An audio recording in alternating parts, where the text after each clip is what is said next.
another guy, like, solid. Solid din. Mad, bro.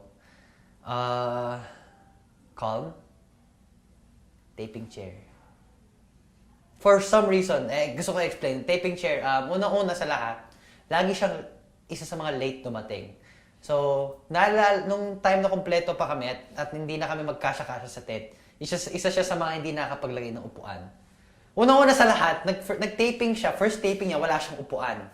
Hanggat sa nagkaupuan nga siya, hindi rin niya nagamit kasi hindi niya malagay sa tent. Ngayon, nung kumpleto na lahat, naglalapag siya ng upuan, hindi naman siya nagsistay sa upuan, nasa kotse siya. So, ako yung umuupo sa upuan niya minsan. So second, upuan. Mad. Number 3. Ay, hindi. Number 3 na yung upuan. Di ba? Solid, calm, and upuan. Yeah. Next.